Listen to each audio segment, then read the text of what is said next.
get that out.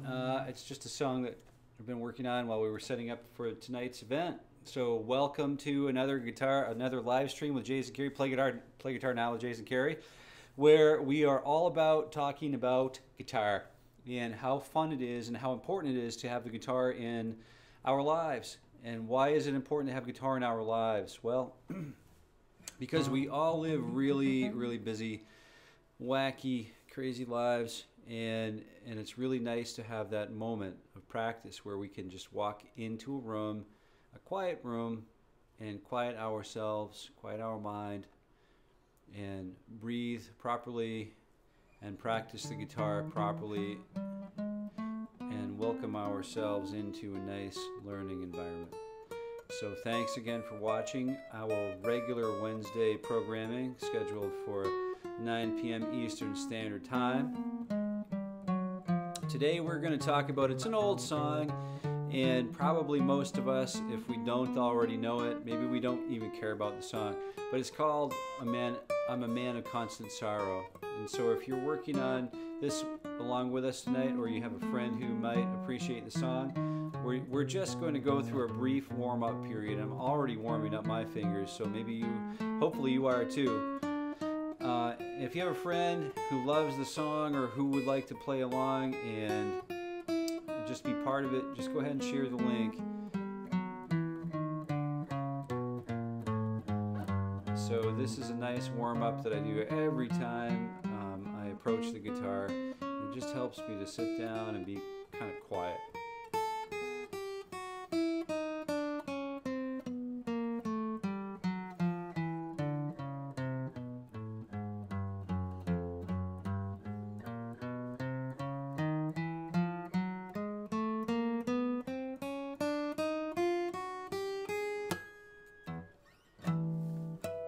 So today we're talking about I Am a Man of Constant Sorrow. We have a download for you. I believe the bit link's about 2 megabytes. So you can go ahead and download that entire PDF in not much time at all. If you were a fan of LimeWire when it first came out, not that I was, Napster, all of that stuff, I never believed in any of that stuff, but you know, it used to take a long time to download 2 megabytes from what I hear. Here's this tune here's the pitch that we want to tune to. We want that A 440. And so here's the A note. We tune the A, the 5th fret harmonic on the guitar, to that note. If you have a question about how to articulate a natural harmonic, just hit us up in the live chat. We'll do our best not to edit the video so you can keep that live chat and benefit from that. So here's the tune, the tone.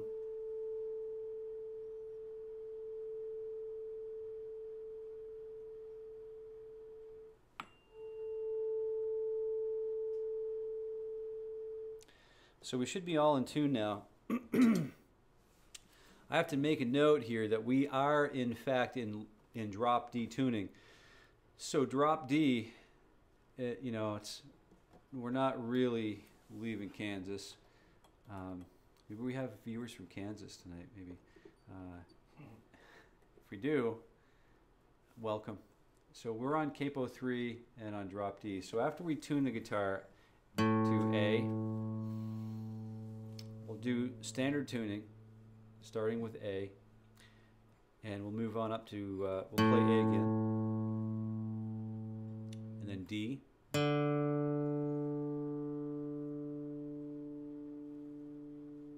G, then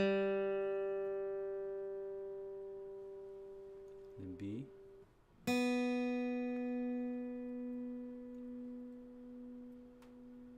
and E.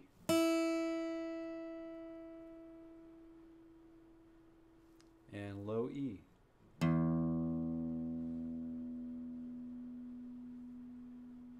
Then what we'll do with a low E to tune it down to a dropped D. So E is up here, D precedes E in the musical alphabet, so we need to drop that E string down the equivalent of one whole step. So we'll start, we have a D string, an open D string, so we'll go ahead and play that D, play the 12th fret harmonic on the low E string, and then just a adjust the tuner until that E is good. And if you need to adjust anything over here, go right ahead.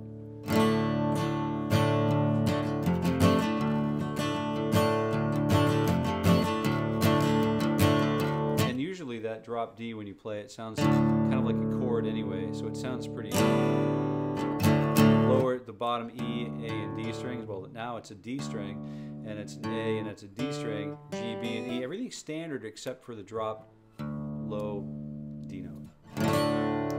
Instead of playing D like this, like we normally would, if you did download the chord chart, if we look at the chord chart for the song, we do have that D5. We normally would start with the open D string here and then just sort of roll through the D5.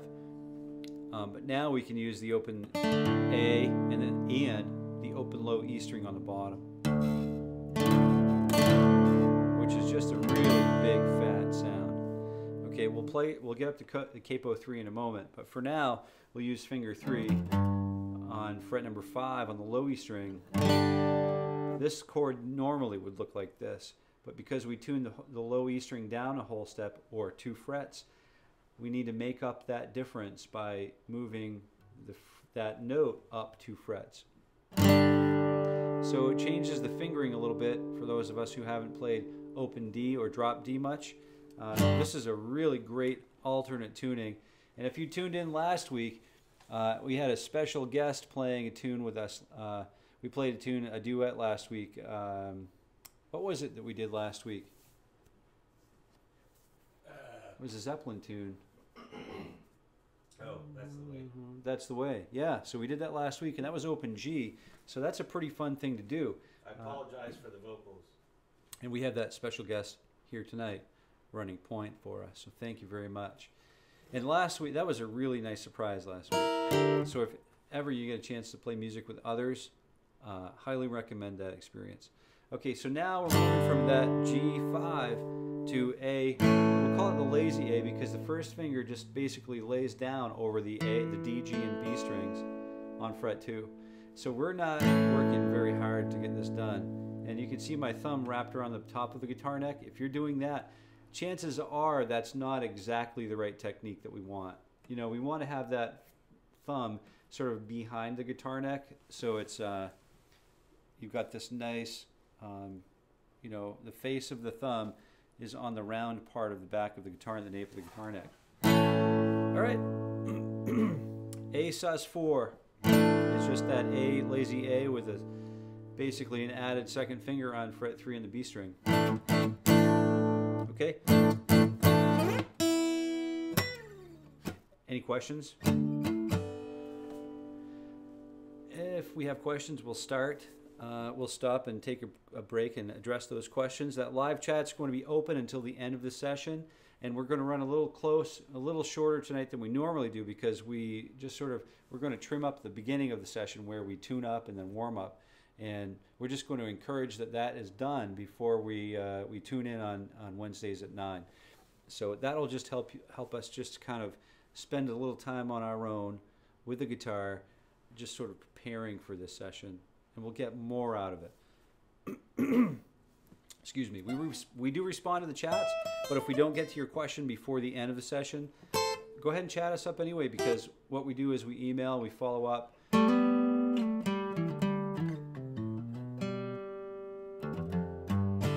At the end of the session, after the session is done. So we've tuned up, we got drop D tuning. Now what we need to do is get that capo out and just clamp it off on fret number 3. So it's a good idea when you're tuning in with us to just sort of tune in and just be ready for that with a capo on hand, because you never know when we'll need it. It's a great tool to have on hand. And so let's just get started. Do you have the bit link ready for download? So you can download the bit link in the live chat. Did it go this time? Yes. Sometimes it doesn't go, but today it went. We had a confirmation here. So the song actually starts with an introduction lick. If you actually looked at the song at the sheet music, it's got a really cool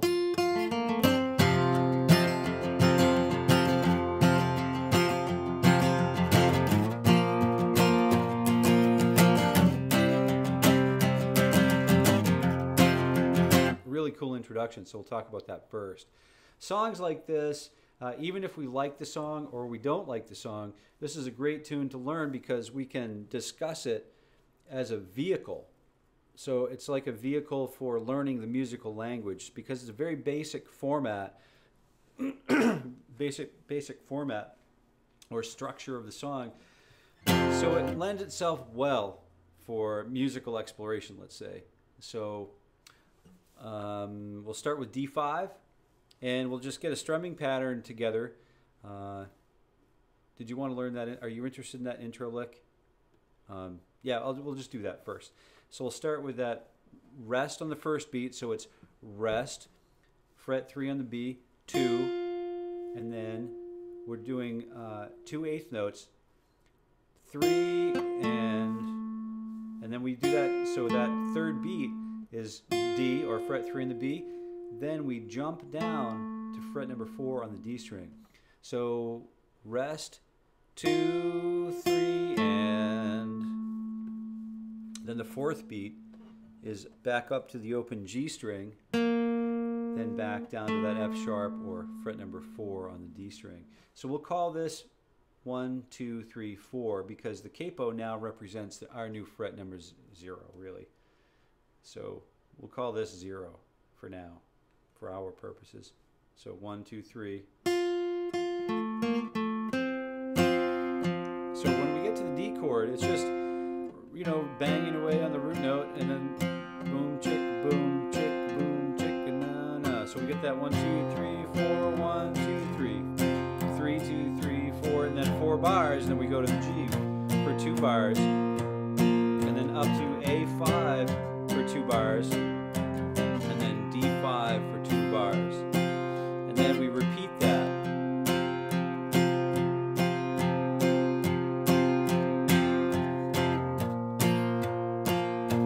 Bass note first, and then the chord, and then every 2 times, or whatever the pattern is,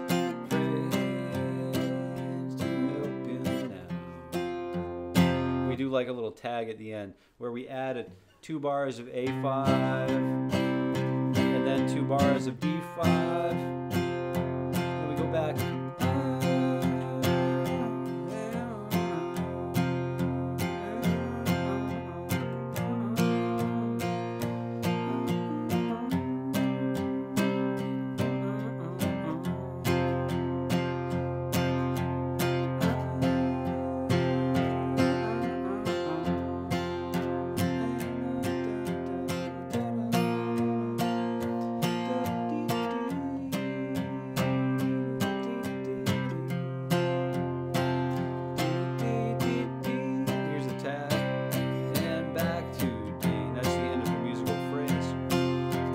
Now you could do a couple of different things, but that's pretty much the form of the song. Now what we could do, because this is really an exploration of the key of D, the D chord, the 4 chord G, and then the 5 chord A. So 1, 4, 5. So those 3 chords really all we'll ever need. We can look at the minor, let's examine the minor pentatonic scale in D. So we'll start with the open D, and that's on the chords page. So we have the chords and the scale on the same page in this PDF. So open, 3, 4, open, 3, open, and that's open D. Okay, so we've got that really nice pattern to work on. We'll continue ascending to fret number 3 on the D, open G, fret number 2 on the G, finger 1 on the B, and then finger 3 on the B.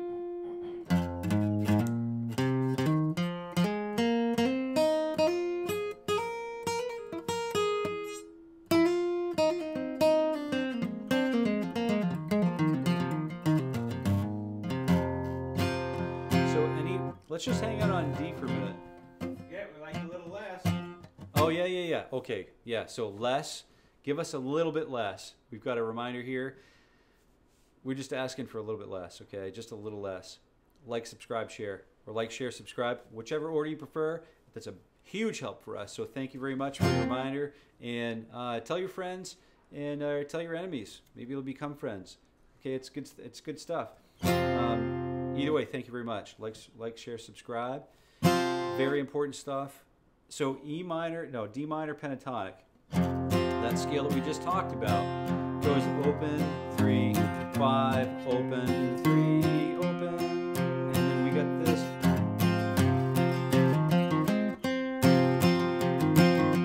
So if we stayed on that D chord, we could also sort of just do that boom chick strum pattern.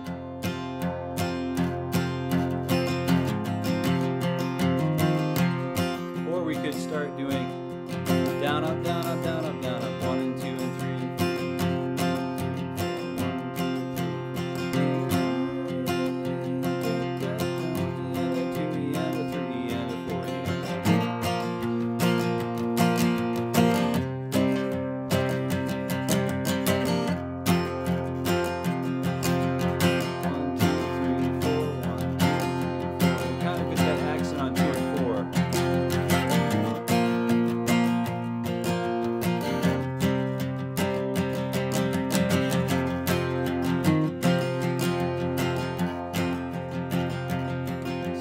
Hang on D and start working on that minor pentatonic.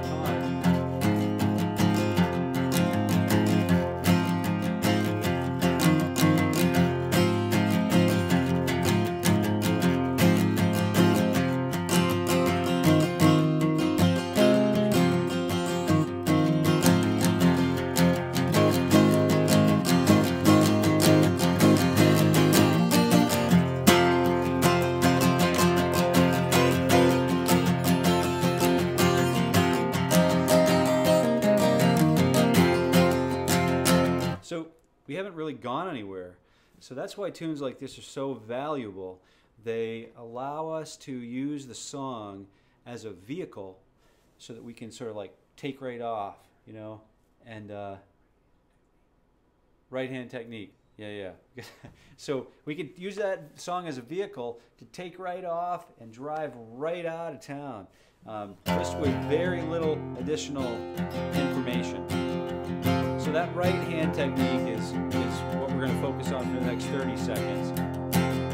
So we could basically have that boom chick, boom chick, a boom chick, a boom chick. Very basic pattern. And if you watch my right hand, I'm already subdividing that beat into 16th notes. So it's boom, 2, 3, 4, 1, 2, and 3, and 4. Actually, 1, 2, 3, 4, 1,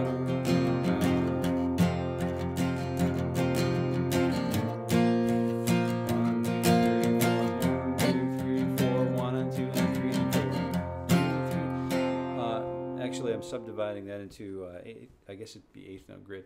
1 and 2 and 3 and 4 and 1, 2, 3, 4. Even though we're playing only the boom chick, boom chick, boom chick, 1, 2, 3, 4, 1. We're counting quarter notes here. We're also sort of like already subdividing, counting 8th notes. So we're going to, even though we're playing 1, 2, 3, 4, we're counting 1 and 2 and 3 and 4 and 1 and 2 and wherever we'd say and, that and represents an upstroke, okay? 1 and 2 and 3 and 4 and 1 and 2. And so we just employ those upstrokes where we choose. 1 and 2 and 3 and 4. And the cool thing about music, you can choose to do whatever you like. And you're not hurting anybody. Am I lying? He ain't lying.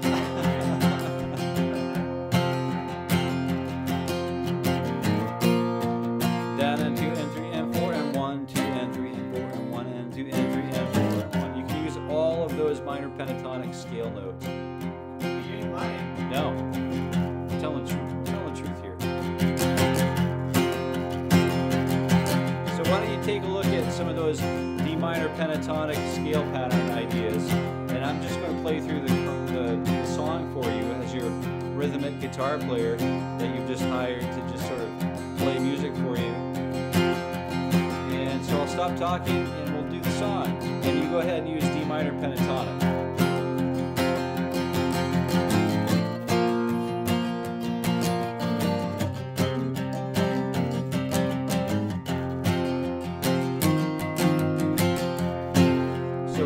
sound something like this.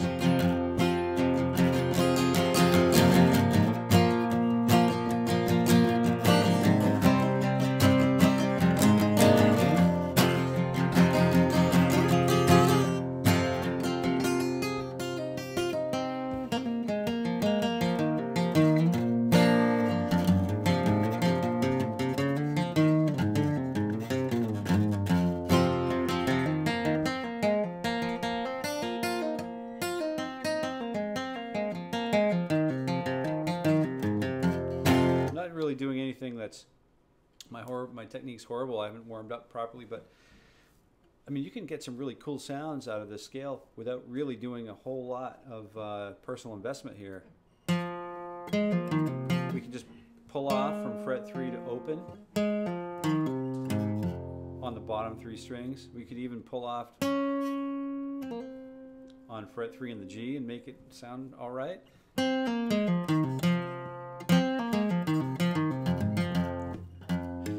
Really cool lick is to play that low open E string, a really bluesy lick, kind of sort of a country blues. Open low E, hammer onto fret 3, and then jump up to that open D string, that octave, and then drop the open D string on the bomb on the bottom.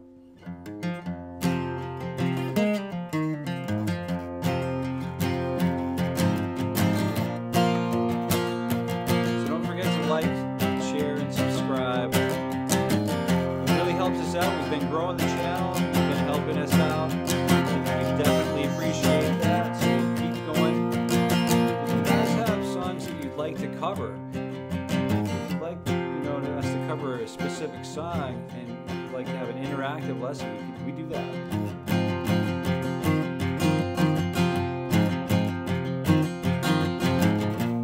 So don't hesitate, hit the live chat.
Have some fun with it. You don't have to be cognizant of the fact, you don't have to play it like everyone else would play it. Just play it your own way. It's a great thing to explore, and if you have questions, is there anything else that I need to cover here, do you think? I think we pretty much got it. And if you don't have questions, I think what we're going to do is just talk about meeting us again next Wednesday night at 9 p.m. Eastern Standard Time, and I think still looking to add that that early morning that show for Australian friends, and other than that, I think we're pretty good. Hopefully you guys are having a good time.